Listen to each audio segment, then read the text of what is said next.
मुनि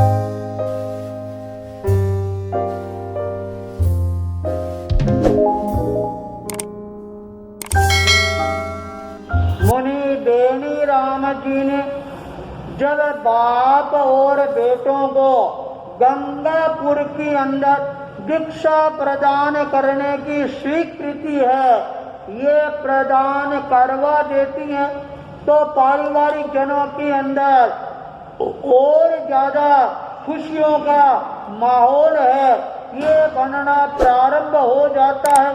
और अब वो पारिवारिक जन मुनि बेनी राम जी को निवेदन करती है, मुनि प्रवर इतने दिनों तक तो इन दोनों का आकर्षण आपके प्रति था और आपके मन में भी इन दोनों के प्रति आकर्षण था, और वह दोनों का आकर्षण है वह समाप्त हो गया, तो आपने दीक्षा तिथि है ये भी उद्घोषित कर दी है।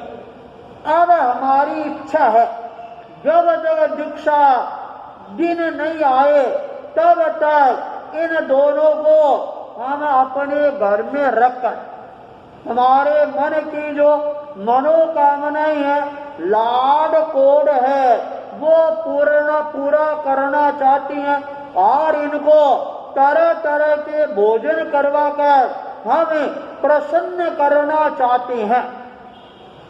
ताराचंद और डूंगर जी के लिए भी रास्ता है वह प्रशस्त हो गया था। उनका जो संकल्प था, कभी दूध, पानी, रोटी और सब्जी के अलावा और कुछ ग्रहण नहीं करना जब तक हमारे को दीक्षा का आदेश नहीं हो जाए। आज वो दोनों उन बंधनों से भी अपने आप को मुक्त कर चुके थे। मुनि बेनी राम जी ने कहा, जैसा तुम्हारा परिवार चाहे और जैसा ये चाहे तुम आराम से अपना कार्य है संपन्न कर सकते हो। मैं और मेरे संत कोई प्रकार का हम व्यवधान पैदा नहीं करेंगे। पारिवारिक जन इतने ज्यादा पारस विभोर हो जाती हैं, नाचने लग जाती हैं और कहते हैं, वाह बेनी मुनि, दुनिया में संत हो तो आप जैसे हो, न कोई लाग है और न कोई लपेट है, जैसे बाहर हो और वैसे भीतर हो, जैसे भीतर हो वैसे बाहर हो। अरे आपने तो उस कहावत को आगम की चरितार्थ कर दिया, जहाँ बाई तहाँ काई, जहाँ काई तहाँ बाई। पारिवारिक जन इतने ज्यादा प्रसन्न हो जाती हैं और दोनों को गीत के साथ के अंदर अपने घर पर पुनः ले जाती हैं। जब घर पर पहुंचते हैं तब डूंगर की मां ने सभी बहनों को ये आह्वान किया, आज से हमारे घर पर सायंकाल है, प्रतिदिन 8 से 9 बजे है गीत का आयोजन रहेगा, सबको उस आयोजन में पधारना है। उस समय पंचों ने कहा, बहुत अच्छी बात है, पर हमारे मन में भी तो एक भावना जग रही है। माता देखने लग जाती है।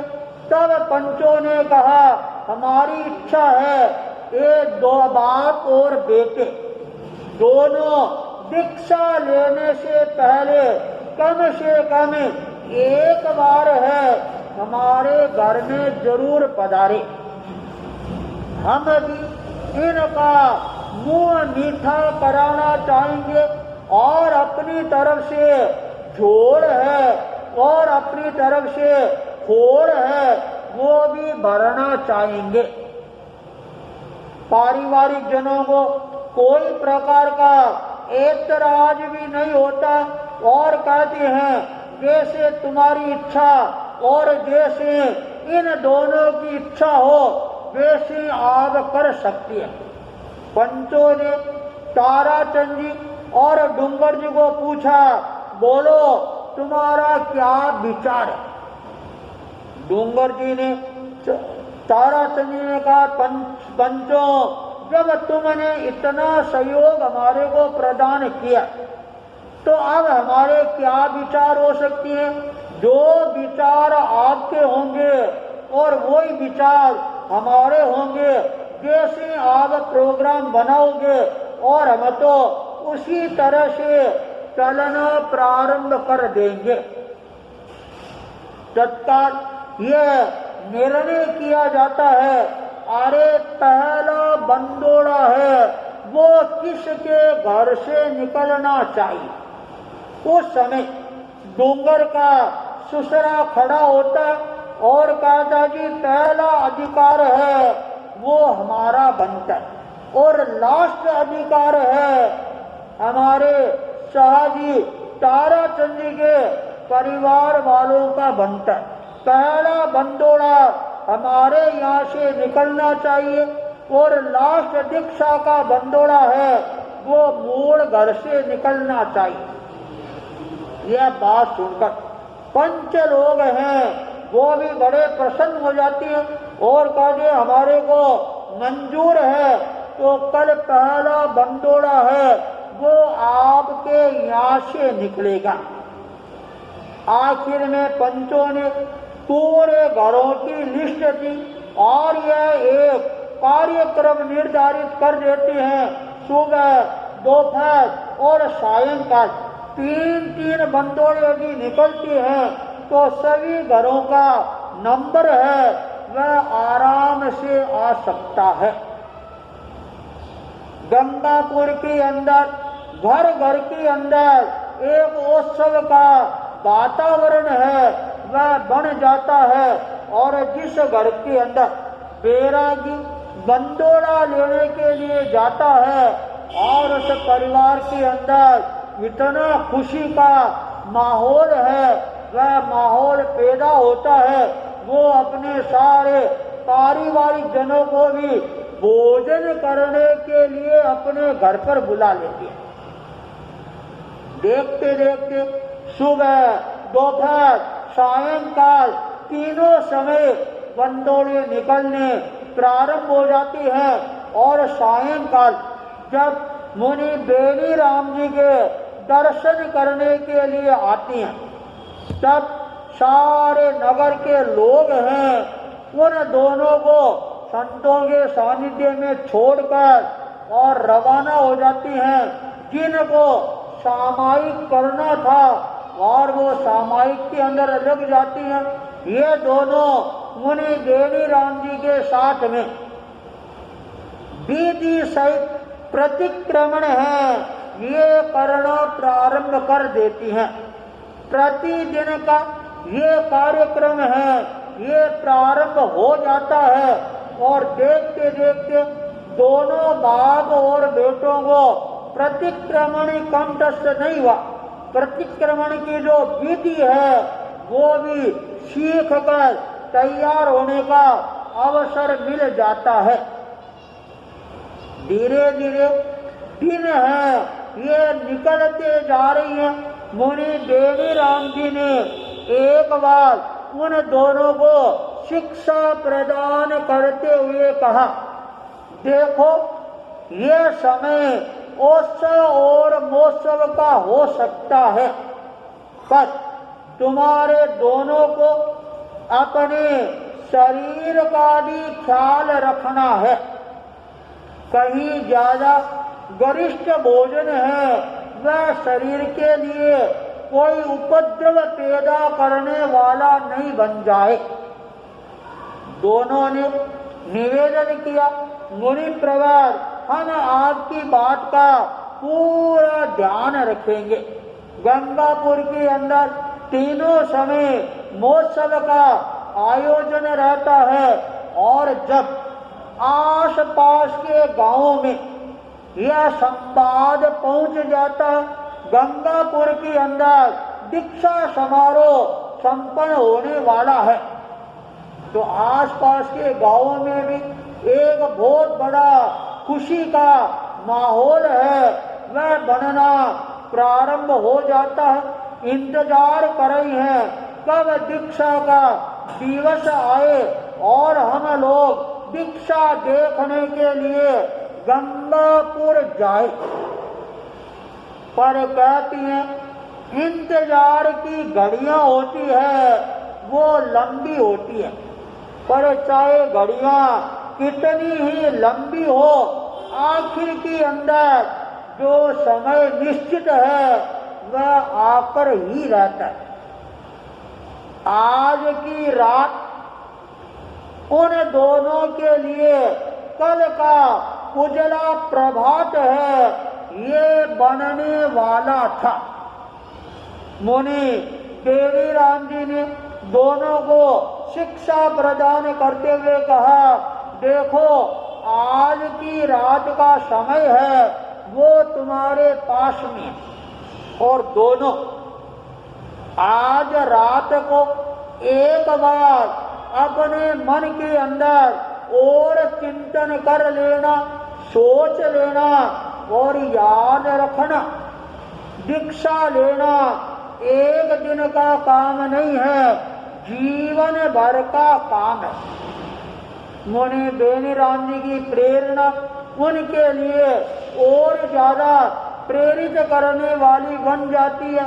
दोनों रात्रि के समय चिंतन की धारा के अंदर अपने आप को प्रभावान है वो बनाना प्रारंभ कर देती हैं, और जब दीक्षा के दिन का सूर्य है वह निकलता है, और वह सूर्य भी आज एक नया संदेश लेकर आया था।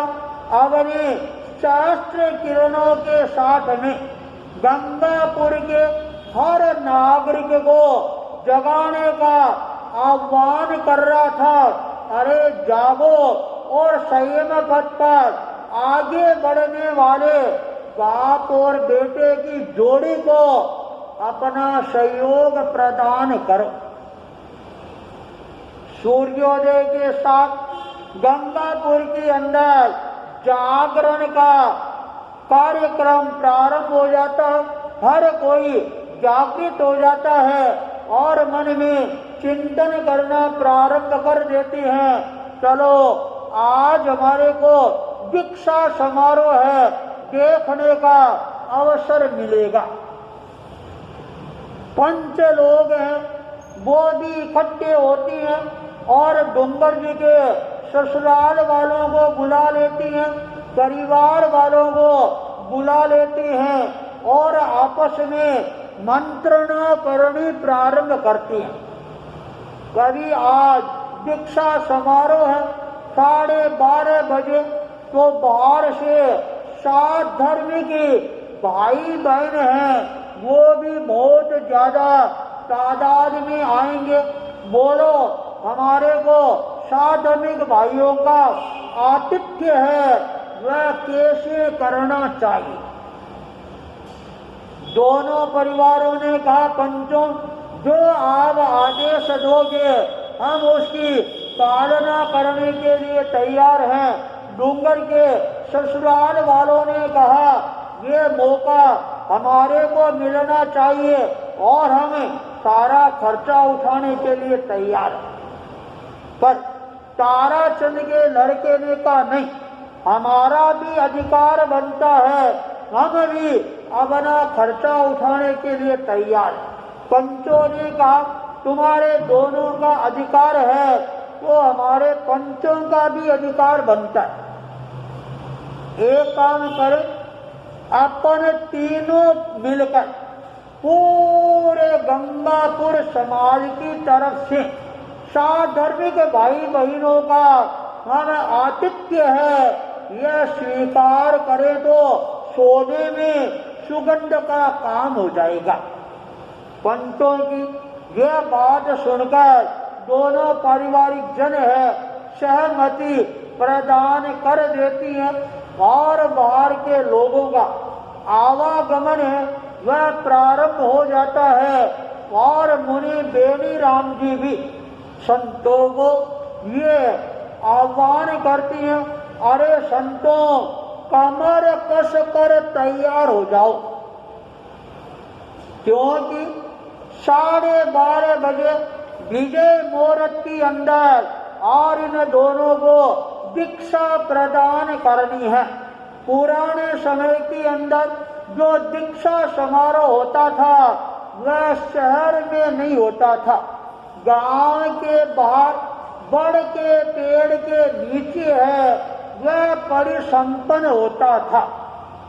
इसलिए संतों, तुम तैयार हो जाओ, समय आता है।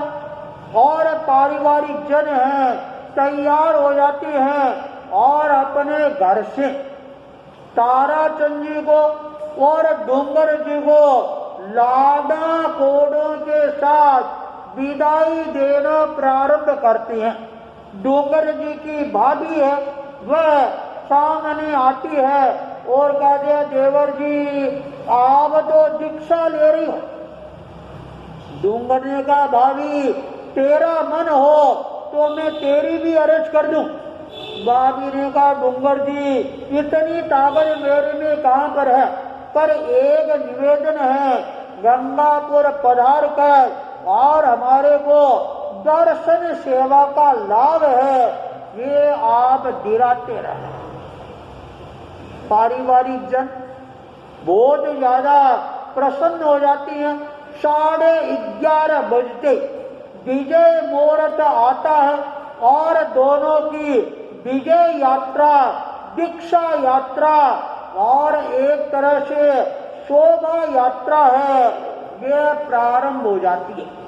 पंच लोग भी बड़े प्रसन्न मुद्रा में और दोनों के आगे आगे चल रहे थे। पूरे पारिवारिक जन, नगर के लोग, व्यापारी लोग आज अपने व्यापार को बंद करके और अपने व्यापारी का सहयोग करने के साथ उत्साह के साथ में आ जाते हैं। आसपास के श्रावक श्राविकाएं भी आ जाती हैं, अन्य लोग भी जिनके मन में दीक्षा के प्रति आकर्षण था वो लोग भी आ जाती हैं। हजारों की तादाद के अंदर लोगों के साथ में दोनों बैरागी अपने घर से रवाना होती हैं दीक्षा स्थल की ओर। मुनि बेनी राम जी भी अपने सहयोगी संतों के साथ में कमर कसकर दीक्षा स्थली है उस ओर अपने कदमों को आगे से आगे गतिशील है वो बनाना प्रारंभ कर देती है। देखते देखते मुनि बेनी राम जी का बड़ के पेड़ के नीचे सोरती दरवाजे के बाहर पदार्पण हो जाता है और वहां पर पट्ट पर पूर्वाभिमुख होकर और विराजमान हो जाते हैं। इंतजार रहता है बैरागियों के आगमन का और देखते देखते बैरागी भी सारे पारिवारिक जनों के साथ, नगर जनों के साथ, आसपास के लोगों के साथ मुनि प्रवर के चरण कमलों में पहुंच जाते हैं। उत्तराभिमुख होकर और दोनों अपना आसन है वो ग्रहण कर लेती हैं और निवेदन कर रहे मुनि प्रवर, अब आप हमारे को संयम रत्न है ये प्रदान करवाने की कृपा करवाएं। मुनि बेनी राम जी ने कहा, दोनों अच्छी तरह से तैयार हो, देख लो अब भी यदि कमजोरी हो तो तुम आराम से अपने घर पर रह सकते हो। दोनों ने कहा, नहीं मुनि प्रवर, हमने अच्छी तरह से आज रात को चिंतन कर लिया है, भीतर से टंटोल लिया है, हमारा मन है संयम के प्रति दृढ़ है, मजबूत है और आप हमारे को संयम प्रदान करवाएं। मुनि बेनी राम जी ने पारिवारिक जनों की ओर देखते हुए कहा, अरे ये दोनों तुम्हारे पास में इतने वर्षों तक रही हैं, क्या तुम्हारे को विश्वास है ये दोनों संयम की पालना कर पाएंगे? सारे पारिवारिक जनों ने खुशी खुशी कहा, हाँ मुनि प्रवास, हमने परीक्षा कर ली है और ये संयम यात्रा में आगे से आगे बढ़ते रहेंगे। तब मुनि बेनी राम जी ने कहा, अरे जब तुम दोनों दीक्षा लेने के लिए कटिबद्ध रूप से तैयार हो गए हो तो अब बैठे रहने की जरूरत नहीं है।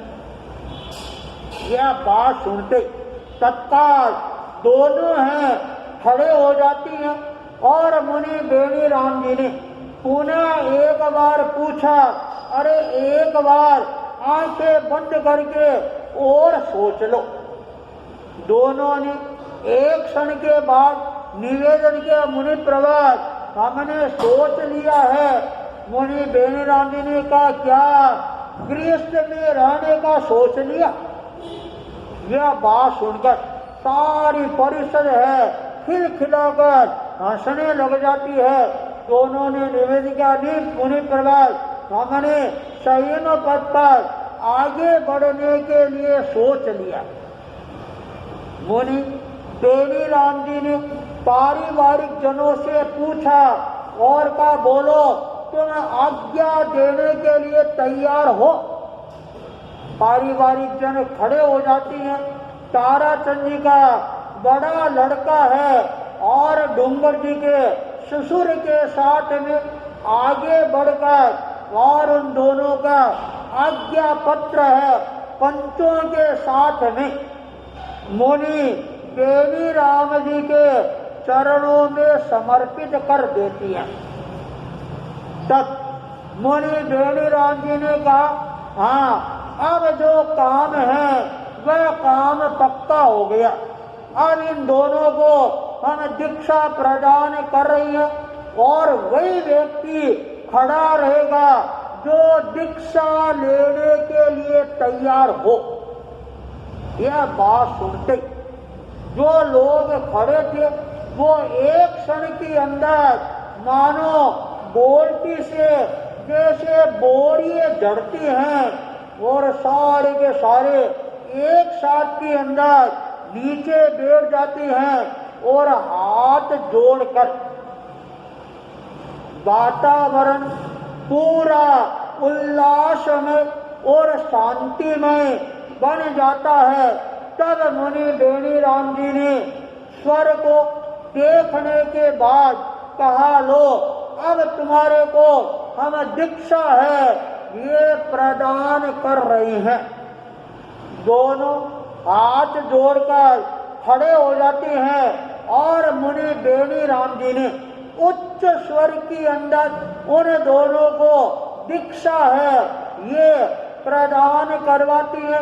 नमस्कार महामंत्र का उच्चारण करने के बाद सामायिक पाठी है वह मुनि प्रवास उच्चारित करते हैं, कारेमि भन्ते सामाय्यम शब्दम सावज्जम जोगम पचखामि जावत जीवाय तिविहम तिविहेनम मणेनम बाये कायनम न करेमि न कार्वेमि कारंतम पि अन्नम न समनुजानामि तस्य भन्ते परिक्रमामि निंदामि गरहामि अपाणम वोशिरामि।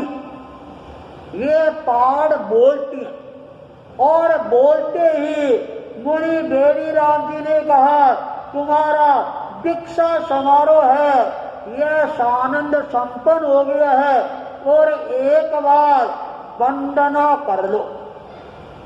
तत्काल दोनों ने मुनि बेनी राम जी को वंदना है ये करनी प्रारंभ कर दी।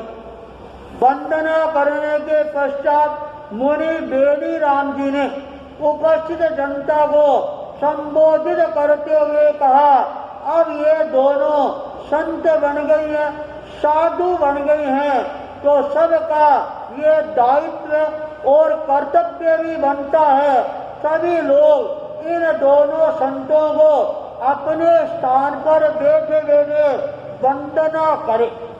यह सुनते सारे लोग बैठे बैठे और उन दोनों संतों को वंदना करते हैं और करे, मुनि ताराचंद जी, मुनि डूंगरमल जी, आपके संयम यात्रा की सुख साता है। मुनि बेनीराम जी ने कहा, एक कार्य संपन्न हुआ है, तुमने दीक्षा ली है, इतने वर्षों तक घर में रहे हो, उसकी आलोचना कर लो। मुनि बेनीराम जी ने ईरिया पठित सूत्र का पाठन प्रारंभ किया, तस्य उत्तरी लोगस का ध्यान करवाया, नवोत्थुनम का पाठ बोला और कहा, अब तुम्हारी आलोचना हो गई है, एक काम बाकी रह गया है, वह काम है चोटी खींचने का काम। दोनों मुनि प्रवर के चरणों में पहुंचती हैं और मुनि बेनीराम जी अपने हाथों से दोनों की चोटी को उखाड़ती हैं, खींचती हैं और उनके प्रति मंगल कामना करती हैं। बद्यमाने भवे, अब तुम बढ़ते जाओ, दीक्षा समारोह संपन्न हो जाता है। मुनि बेनीराम जी ने 1857 की अंदर बाप और बेटे को दीक्षा प्रदान करके और वहां से बिहार करके इतिहास का एक नया सुनहला पृष्ठ है, वह गंगापुर के अंदर और सृजित कर देती हैं। इसी मंगल भावना के साथ ओम अरहम।